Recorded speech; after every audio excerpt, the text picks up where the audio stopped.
रहा था। जर्नी शुरू होती है। वो हंटर्स जो जैक का मजाक उड़ा रहे थे नहीं जानते थे कि जिस नोबल के साथ वो ट्रैवल कर रहे हैं वो जैक है। जैक उन्हें सबक सिखाने के लिए अपने मार्की हाउस का एम्बलम देता है जिससे वो बहुत डर जाते हैं। जैक उन्हें बताता है कि वो मार्की हाउस का एम्बलम है, वही मार्की हाउस जिसका बहुत जल्द अंत होने वाला है। जैक उन्हें पुरानी बातें भूलने को कहता है पर साथ ही उन्हें पावर डिफरेंस भी समझा देता है। रात में वो लोग कैंपिंग करते हैं जहाँ जैक उन्हें ड्रैगन्स की स्टोरी बताता है। सबको लगता है कि ड्रैगन्स अब इस दुनिया में नहीं है और उनकी जगह केवल पुरानी किताबों की कहानियों में है, पर जैक बताता है कि ऐसा नहीं है और उनके कॉन्टिनेंट में ही 16 ड्रैगन्स हैं। टल्कन एम्पायर के पास भी एक बेबी ड्रैगन है। ड्रैगन्स का एक ही मिशन है, ब्लैक सी के बैरियर की सुरक्षा करना जो ईस्टर्न और वेस्टर्न कॉन्टिनेंट को सेपरेट करता है। जैक की बातें सुन सब उस पर हंस रहे थे और किसी को भी उसका विश्वास नहीं हो रहा था। जैक नहाने चला जाता है पर उसे एक बात खटक रही थी कि उसके साथ एक 8 सर्कल मर्सनरी ट्रैवल क्यों कर रहा है। 8 सर्कल मर्सनरी बहुत पावरफुल होते हैं। कंट्री की सबसे एलीट फोर्स का कैप्टन भी 8th सर्कल है। उसने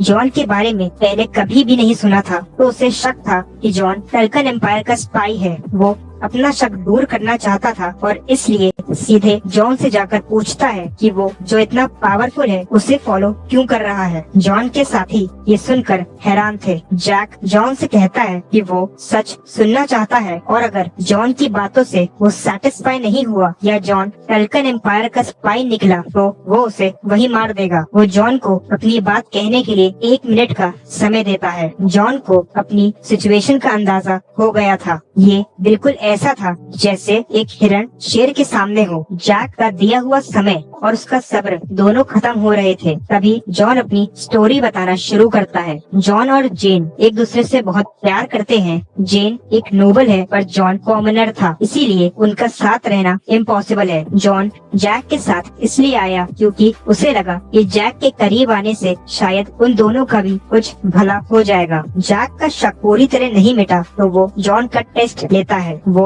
जॉन से पूछता है कि क्या उसे टल्कन की बेबी ड्रैगन वाली स्टोरी याद है। जैक आगे बताता है कि 10th सर्कल यूजर्स को मास्टर कहा जाता है जिन्हें सबसे ज्यादा पावरफुल माना जाता है, पर उनसे ऊपर भी पावरफुल बीइंग्स एग्जिस्ट करते हैं जिन्हें ट्रांसीडेंट्स कहा जाता है। अब से 2 साल बाद टल्कन एम्पायर में एक imperial night 10th circle master की बाउंड्रीज से ऊपर उठ पहला ट्रांसीडेंट बनेगा। लोगों को लगेगा कि वो अपनी मेहनत से ऐसा कर पाया, पर सच बेहद खौफनाक था। उसने अपने ब्लड और बॉडी के आधे से ज्यादा बोन्स को ड्रैगन के ब्लड और बोन से रिप्लेस किया था। वो एक एक्सपेरिमेंट था जो ना ही ह्यूमन था और ना ही ड्रैगन। वो पहला हाइब्रिड था जो कॉन्टिनेंट में सबसे ज्यादा पावरफुल बना। जॉन पूछता है कि इस सब का प्रेजेंट सिचुएशन से क्या कनेक्शन है, पर जैक बताता है कि टल्कन एम्पायर ने अपने स्पाइस को कई कंट्रीज में इंफॉर्मेशन गैदर करने और ड्रैगन्स की एग्जिस्टेंस को कंफर्म करने के लिए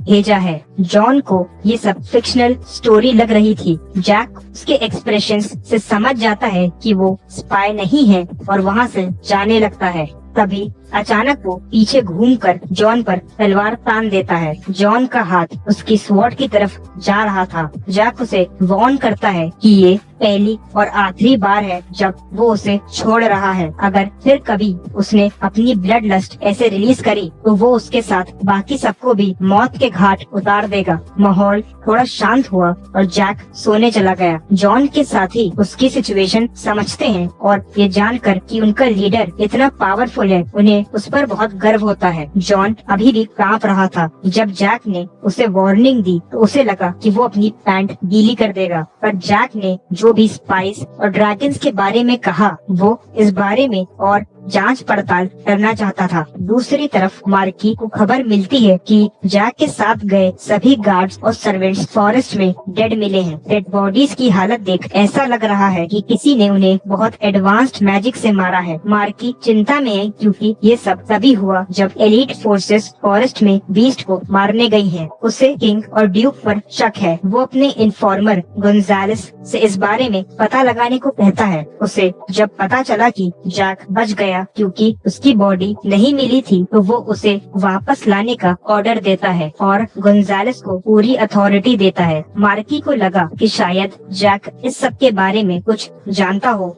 इसी बहाने जिंदगी में पहली बार वो मार्की के किसी काम आ पाएगा।